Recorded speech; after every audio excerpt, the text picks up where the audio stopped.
Welcome to Churchville Middle School's 2020 Veterans Day Assembly. My name is Peter Ritchie. I'm a teacher here at Churchville and a U.S. Navy veteran.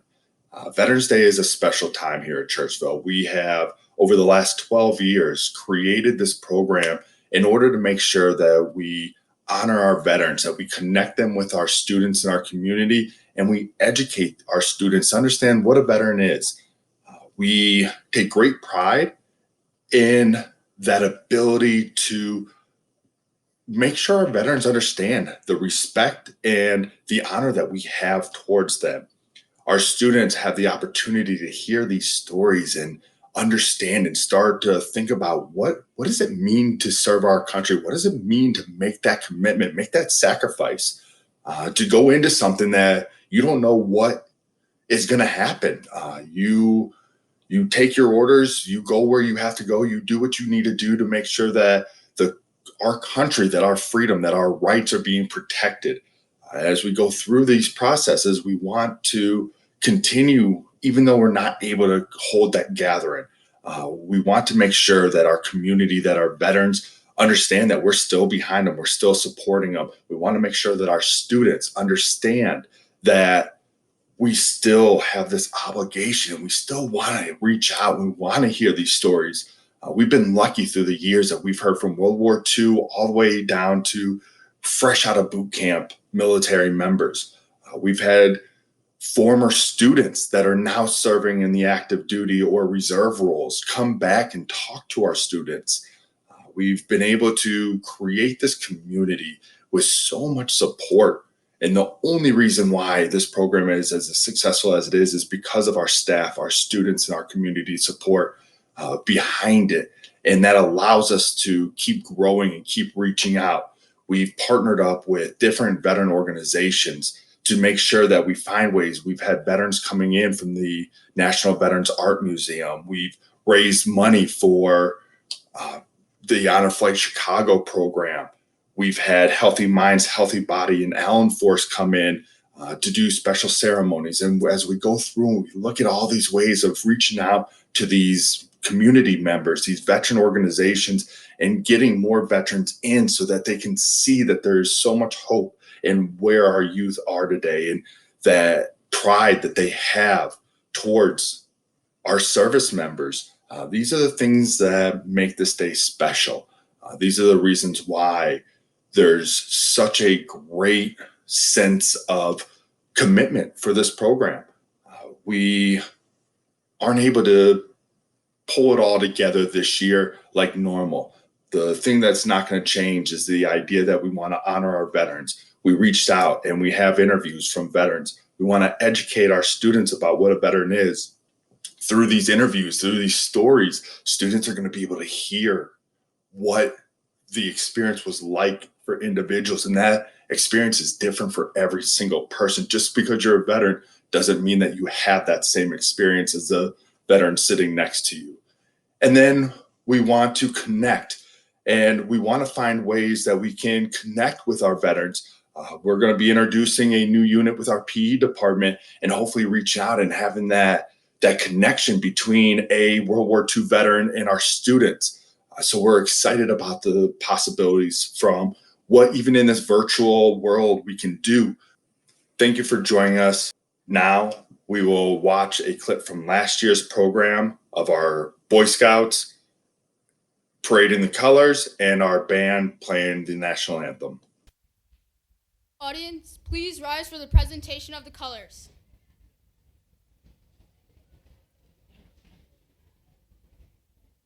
Please remove all non-religious headgear. Audience, attention. Color guard, attention.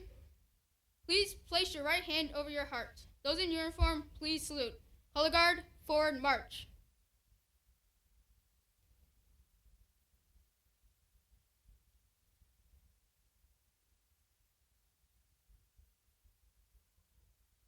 Color guard, halt.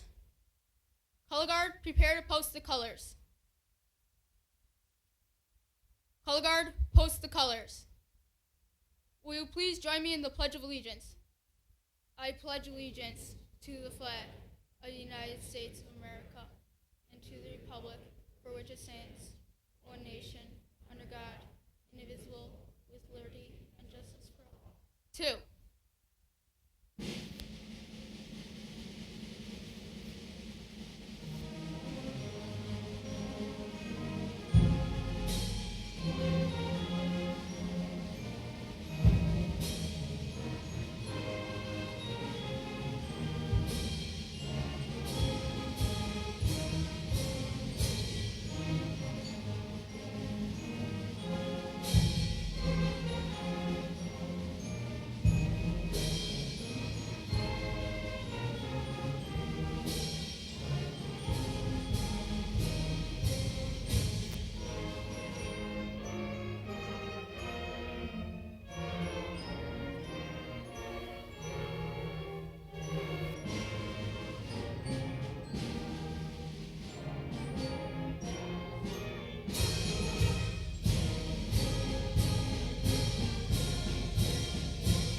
Yeah, I'm Bruce Cook, and was in the Air Force, and I was in the spacecraft part of Air Force, which is now becoming the Space Force.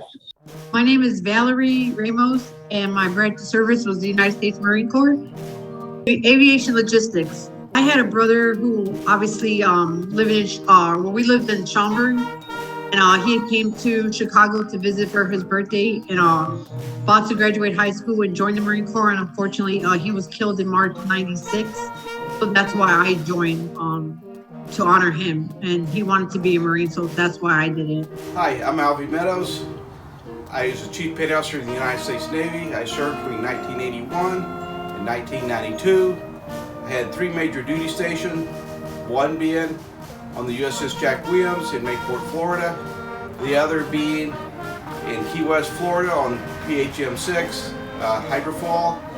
The third duty station was Great Lakes Naval Station as instructor. My name is Don Ritchie. I'm a veteran of the United States Air Force, served years 1967 to 1971, had many opportunities for travel. Hello, I am EM3 Cody. I am with USS Chosen of the U.S. Navy. Some of the teachers might also know me as CJ Cody. I graduated from Churchville in 2015 and York in 2019. My name is Michael Janos, and I'm in the United States Marine Corps. I graduated Churchville in 2013. I am an 03 infantry, and my specialty within the infantry field is a 0341 infantry mortarman. My name is Carl Rosa. I served in the Army, 25th Infantry Division. My name is Joseph Borst.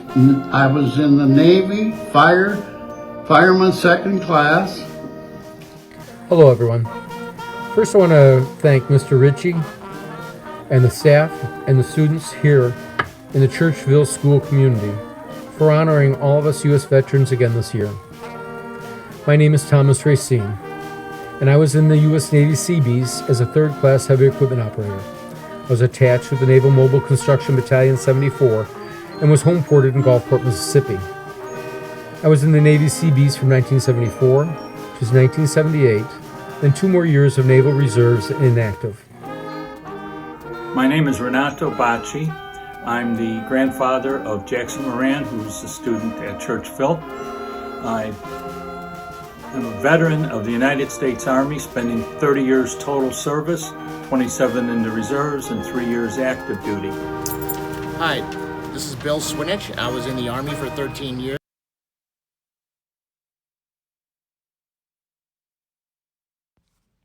Musings of a drafted Vietnam vet. A veteran. What does that mean? Are they a part of a fighting machine? Someone helping freedom last, trusting we don't repeat the past. A veteran did give his time, in an office or in the slime. We all knew what we had to do to maintain freedom just for you. In Vietnam, while on attack, trudging with an 80-pound pack, we'd find hot food still on a plate, Viet Cong gone, we were too late. Where did they go, you may ask? Seeking and finding was our task. They had their tunnels underground, disappearing without a sound. Frustrating as it may have been, we persevered and found the men. An enemy we had to find, hoping to not get in a bind. Not everyone came back the same. Some got messed up while in the game. It's not our fault we did deploy, so your freedom you could enjoy. Freedom is not free. What's the task? Doing what the government asks. We had to put our life on hold. Some gave their all. They were bold. Be thankful for the vets each day, because they made for you a way to enjoy freedoms you expect. Honor them with utmost respect. Russ Caforio, November 2020. U.S. Army Infantry Platoon, Sergeant, Vietnam, 1968. John F. Kennedy Inaugural Address, January 20th, 1961. Ask not what your country can do for you. Ask what you can do for your country. What it means to be a veteran to me is that I had an opportunity to accomplish two things, two objectives. I was able to serve my country for 4 years, and at the same time get an education that allowed me to pursue a career after I was out of the Air Force that lasted for 41 years. A most rewarding job that anyone could ask for, and I attribute that fact to my training in the Air Force. When I was in high school, I wasn't sure what I wanted to do, so I looked at the Air Force and thought I could accomplish both of my goals doing that. What it means to me, was honored, proud to serve my country, and it was a big deal for me because I was the first. I have a predominantly males in my family, so I was the first female to join the service. Sacrificing my time for the freedom of this country and other countries in the world. What it means to serve a country, and honestly what it means to me is my family, my grandpa actually, he served in the Navy, and as a child I always heard his sea stories and the things that he did while he was on deployment, and things that when he was attached to the USS Saratoga, a carrier. And for me, it just means that I'm able to take upon the legacy that he left for me and my uncles that served before. Granted, it was in the Army, but still, nonetheless, the legacy that my family has left me to pick up and be able to let me serve. And it really means a lot that I'm able to serve such a great country and just help out where I can, do my civil duty to protect what others have protected for me. What being a veteran means to me, I take it in the literal sense. That just means I served in the armed forces. I don't look at myself as a hero or anything like that. What it means to me to serve my country is I feel like it is my due diligence to serve in the military and to defend others that can't defend themselves. And I feel like it's my calling in life. I feel like that everybody should serve in the military. I feel like it makes you a more responsible person and it holds you to a higher standard.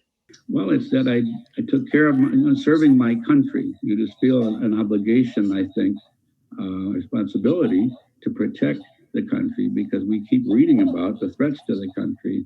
And I still get a newsletter from the Air Force, and I can see that, the enemies haven't gone away. They're not as bad as they were in the war, but we are in great competition with other countries, especially Russia and China, in the development of our weaponry and our space vehicles and so on. It's a very tough competition. And of course, at the time I was there, it was more scientific, but it's still scientific, but it's got warlike motives in it that could be used against us. So I feel like I'm part of something that has to be done to protect us. During World War II, 3 of my older brothers have joined the service. I decided to enlist in the Navy at the age of 17 years old. It was the right thing to do. I was proud to serve. Being a veteran means so much to me. I come from a long line of veterans. My grandfather was a World War I veteran. My father and many of my uncles, World War II veterans, uncles that were Korean War veterans. I'm a Vietnam era veteran. My son Benjamin is an Iraqi war veteran, along with some of his cousins and friends. It is a sense of pride and accomplishment, knowing that I, along with my brothers and sisters in arms, were willing to make the ultimate sacrifice protecting our country, our people, and our way of life. It is a feeling that was earned and one that cannot be taken away. One of my best memories is my deployment to Afghanistan, where I got to meet a lot of people, serve with foreign countries from Germany, Polish Special Forces, the Czech Republic Special Forces, and all the good stuff we did in Afghanistan for the people of Afghanistan. How you're held to a higher standard, especially if you go into a weapons company. I feel like you're held a lot more accountable for your day-to-day actions and responsibilities, and ultimately it's the overall objective is you need to be able to do your job efficiently, and you need to excel in what you do. And I feel like for myself, that's a really important thing to have, especially transitioning over to the civilian side of things. I spent my 21st birthday in Iwakuni, Japan. So that was amazing. But I was, so we do females only for the Marine Corps, only do boot camp in North Carolina. So I went from North Carolina, then we had to finish training in South Carolina, and then from South Carolina, I went to Mississippi, Meridian, Mississippi. From Mississippi, I went to California. From California, I went to Japan.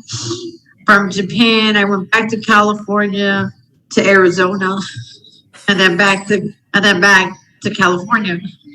During my 4 years in the Air Force, I was fortunate enough to travel overseas. I was stationed for a year and a half in Germany. Got to see much of the German country, including camping in the Swiss Alps, a real Oktoberfest in Munich, Germany, and visiting Paris, riding a boat up the Rhine River on a cruise. I mean, just so many different events that we were able to partake of. Following that, I was transferred to the Philippines for a year and a half. Enjoyed my time in the Philippines, although it was a much different culture and country than Germany and Europe. It was an experience that I'll always be able to share.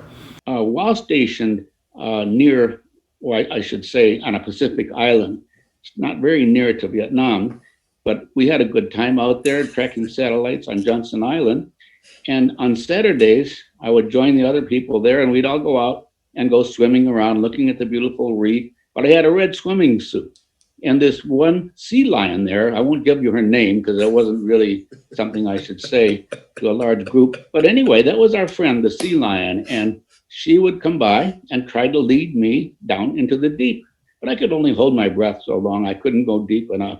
So a few weeks later, I came back with the scuba, had to get trained, scuba equipment, and I could follow her down. Where was this sea lion taking me? Well, there it was. It was an old Army Jeep sunk to the bottom of the ocean. I don't know how many feet off our island. There it was. She took me down there. Of course, I got in the seat, and the barnacles were kind of rough on my legs and my arms, but I had to try deep in the horn. It didn't work. Try the headlights, they didn't work. The only thing that worked on that little Jeep was I could let the air out of the tires and watch the bubbles go up. But afterwards, I think back, what was the sea lion trying to tell me? Thank you for this wonderful Jeep. Or maybe, why did you put this Jeep here and why don't you get it out? After the war, there was a lot of equipment. And who wanted to use a helicopter to take a Jeep from Johnson Island over to Hawaii and back to the mainland? Much easier, drive it off the ramp and let it sink. And that's what it did. But it leaves us wondering, what did that sea lion think about our Jeep? Did she want it there or did she want it out? I got no answer for that one.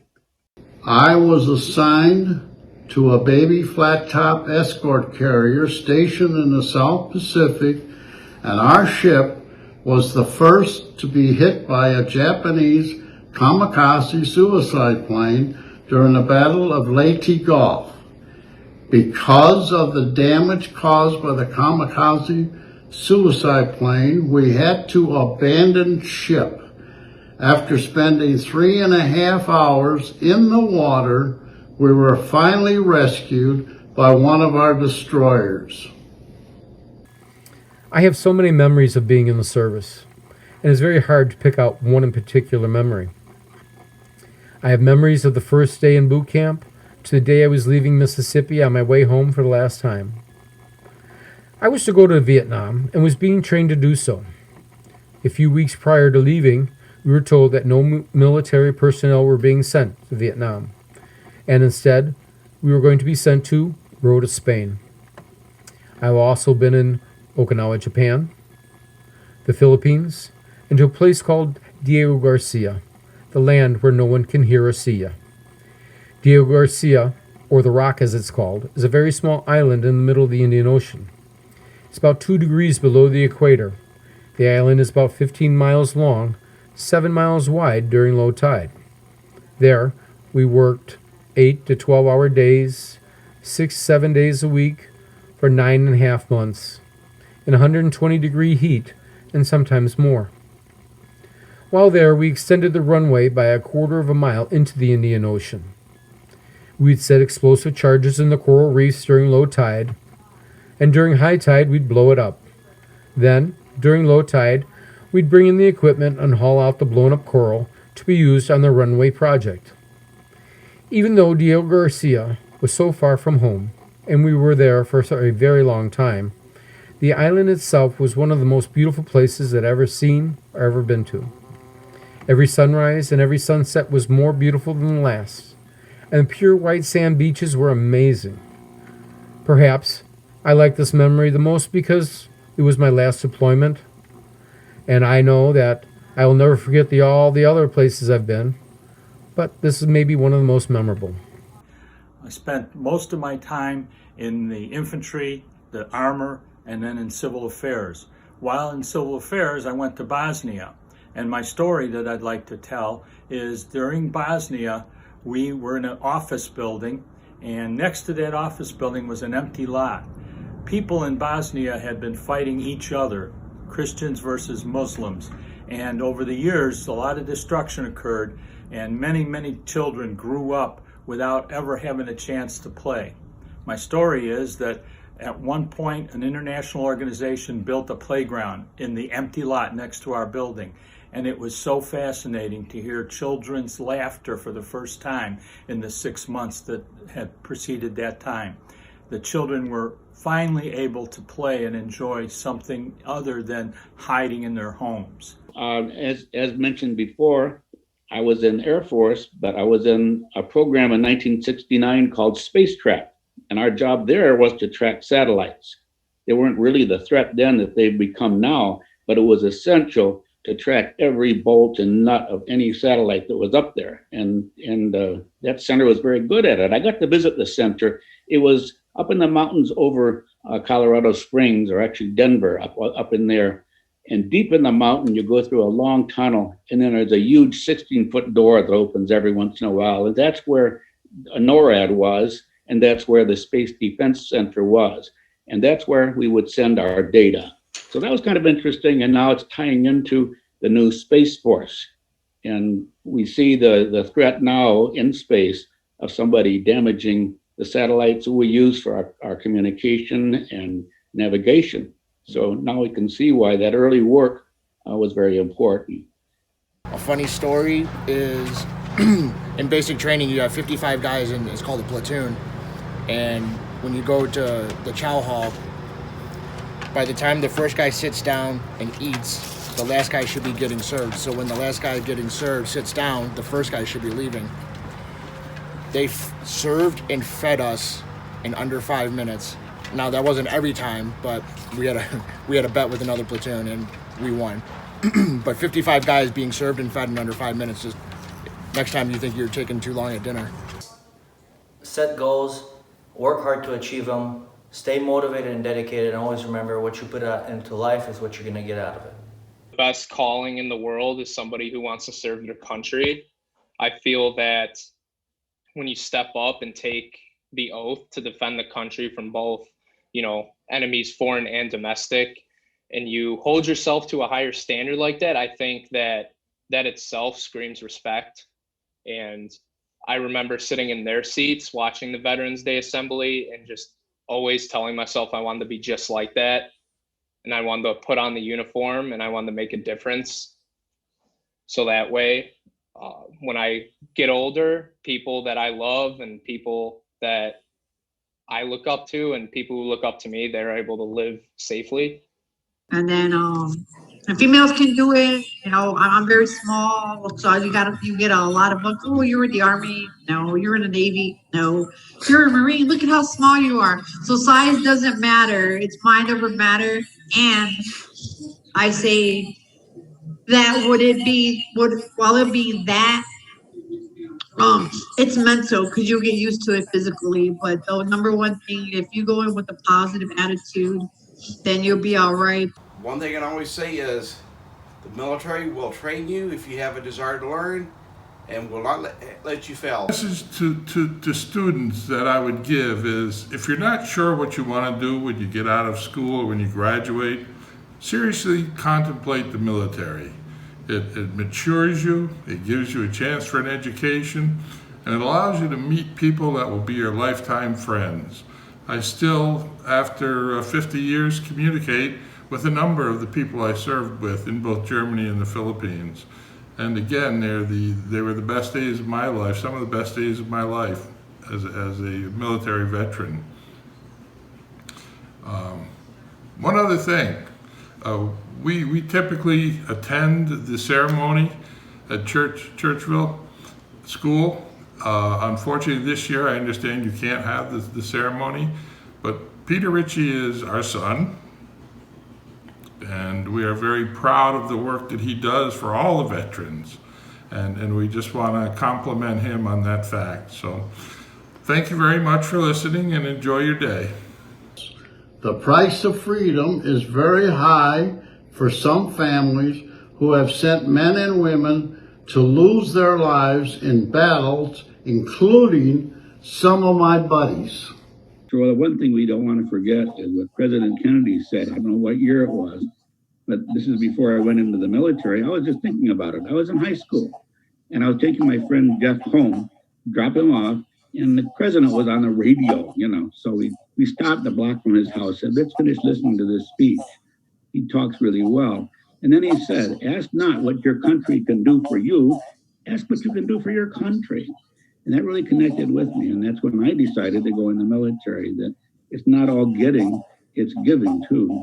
Because being in this country is a great privilege. And as I deal with people overseas, I see it all the time. They just wish they were here. So we've got a great thing going, but we need to take our turn and keep it going. So what can I tell you about the military besides its many opportunities? Well, with times being the way they are today, not only in the world, but with all that is going on in our country, it's good to know that the things some people today take for granted, like our ability to prosper, be educated, worship where and when we want, say and do what we want, to have the opportunity to form or make an opinion about our country openly. This would not have happened if it was not for our U.S. military and for all the men and women who gave so much to protect our way of life and to protect our Constitution, some giving the ultimate sacrifice. I have been so many places with the military and have talked to so many people from other countries. I've seen so many different ways of life in these countries, from the poorest of poor to the very wealthy. And every military personnel that I ever talked to has said, even though there are so many fine places in this world to see and so much to do, but no matter where you go, it's always nice to come back to the United States of America and to the American way of life, because there's no place like home in the land of the free and the brave, where I am proud to say that I am an American and I'm also an American military veteran.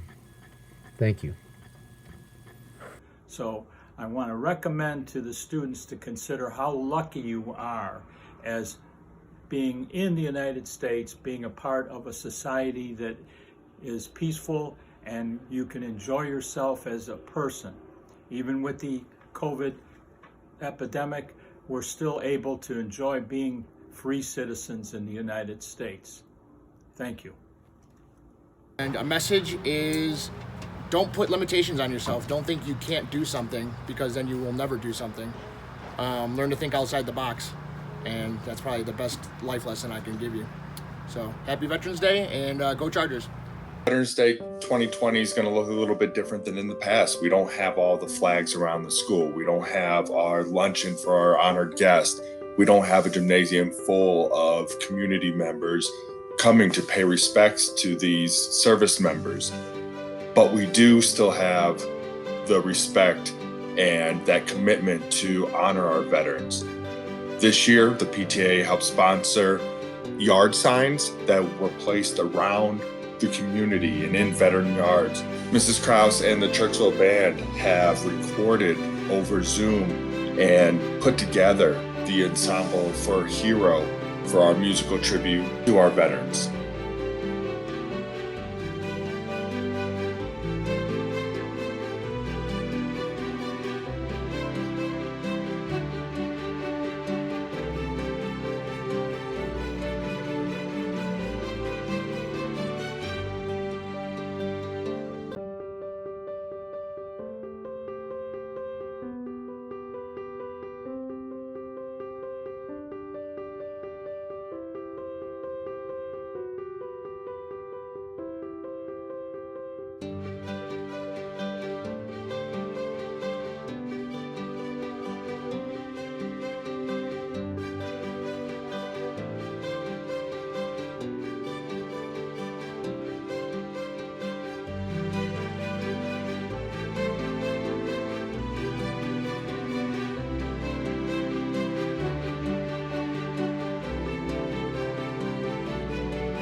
We are excited to introduce a new unit where students will be able to follow the story and follow in the footsteps of a World War II hero. Harold C. Johnson will take our students through his journey across Europe, making stops and telling stories. Here's an introduction to Harold Johnson. I'm Harold Johnson. I was in World War II. I was drafted to come in, and I volunteered to be a paratrooper in the 82nd Airborne. Well, it sounded interesting to me. You got to go and see everything all over the world. I was in the 82nd Airborne. Through their PE classes, students will make milestones in their workouts, and as they get to new locations along Harold's journey through Europe, they will hear another story at every stop. In 2019, we had the privilege to present Honor Flight Chicago with a check for over $1,500 from our fundraiser to help support their cause in honoring our senior war veterans.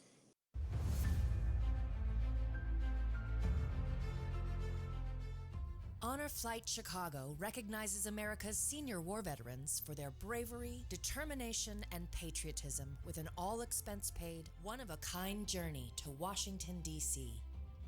For these veterans, it is a day of honor, thanks, and inspiration at the memorials built in tribute to their service. The trip is only one day, but the experience is life-changing. These are just a few of the thousands of veterans we have honored in our history. Behind every face, there is a story. Within each story, there are lessons to be learned and opportunities to be inspired.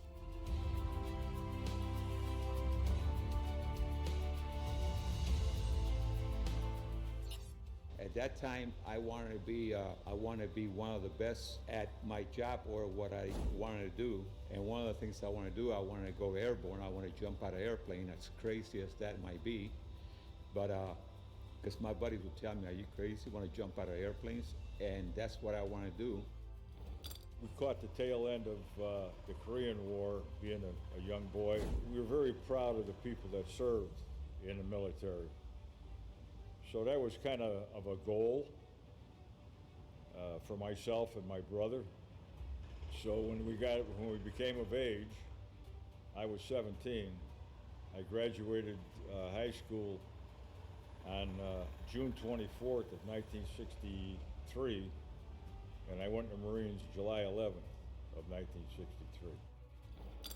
I had been trained as a teletype operator, but when we got to our camp, there were no telephone wires because the Germans had stripped all the telephone wires and carted them away as they retreated.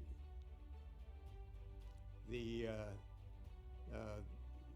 officers were talking to each other with walkie-talkies. One of her saying was, nadie nace enseñado. Nobody is born knowing. You have to learn. You have to study in order to learn. Studying is very, very important. School is very important. And as I say, it's a step, one grade, and then you take another step. We'd go out, get up in the mornings. We'd have to go upstairs in the main hospital, and we had a nun that would give us inspection, which meant we had to have our hair rolled up. Our hair was never allowed to hang down on our uniform. Never. We had to wear a net around it. And then they checked us to see that our uniform was fresh, that the cuffs were fresh, that the collars were fresh, and we wore a big white apron around our waist, starched so stiff that when you walked, you could hear a girl from way down the other end of the hall. One of the fun parts, or funny, is Christmas Day we were playing football on the ice, and the Penguins were our fans. There's thousands and thousands of penguins. One of the first missions I flew at, I had experienced a thing thinking to myself, oh my God, they're shooting at me. And I was flying with our commanding officer who said, Zilla, you better start returning fire or we're not going to be up here much longer. We were gathering around in the stadium, and all of a sudden, they began yelling, incoming, incoming. We didn't know what incoming was. We found out later on, this German attack plane just came down and just began strafing the area. Fortunately, they had trenches dug around the area, and we hit the trenches. And since this was in January 1944, it was extremely cold. The trenches had frozen ice in them, but we didn't care because that German, the Nazi pilot, he was really bent on getting us. The temperatures were quite hot, quite humid. It was very tropical. You know, there were monkeys and there were elephants. A friend of mine was in a different unit. If I talked to him, and he was attacked by a tiger there.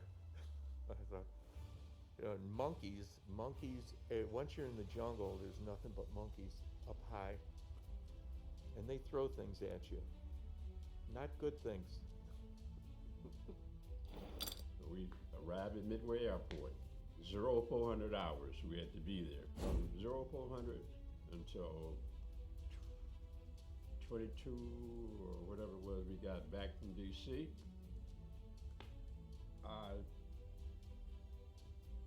Just can't get the thought out of my mind. It was like God got together some of his best angels and said, I want you all to go to Chicago Midway Airport, be there before 0400, because that's the time I want those Vietnam veterans to be there. I want you all to set up, go get scenery for them when you get down there. And I want each one of you all to attach yourself to one of those veterans, and I want you to show that man the best time that he ever had in his life. Make him feel more important than he ever felt in his life. For each one of us had our own individual angel. I've never been treated with so much honor, dignity, and respect. One of the most spectacular parts was on the flight back just before we got on ground back in Chicago. They came out with what they called mail call on the plane. And I believe everybody on the plane got a mail call to him. It was unbelievable because of the emotions that it gave. My daughter's kids went to St. Ray's Catholic School in Joliet, Illinois, and the whole school, all the kids there in their classes wrote thank you notes to me for my service to the country, for what I did for them, so that they could live in this country the way it is now. And when we got off the plane, I was crying like a baby. Halfway through the flight, they got up and said, and now it's time for mail call. And, everybody looked at each other and he said, mail call? Somehow, some way, my wife and the family of all of us on this flight were able to gather letters, postcards, all kinds of wonderful letters about how grateful all of our family and friends. I mean, I have dear soldier, we love you doing your part, so we made you this art from Stony Brook School. I mean, I look at this stuff, grammar school kids. Look at all this stuff. I couldn't believe it. All these 104 guys on this plane all had mail like this. It was unbelievable. All we were doing was talking about it throughout the airport, when we were leaving. So I can't say enough about Honor Flight Chicago, the people that pull that together, all the volunteers.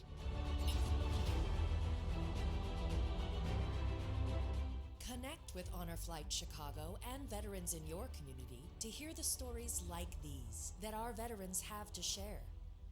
Educate yourself and others through the history and life experience that veterans can share before we lose this valuable human resource. Inspire others to join you in finding ways to honor veterans for their service and sacrifice.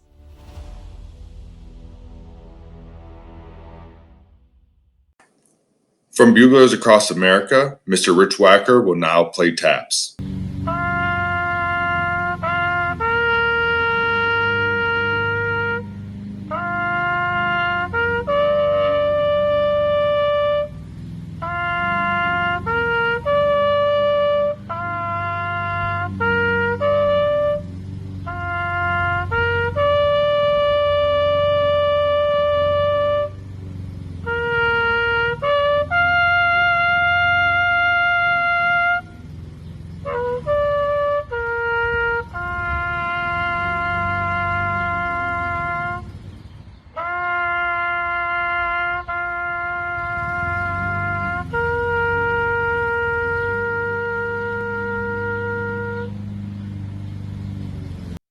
This concludes our 2020 Veterans Day program.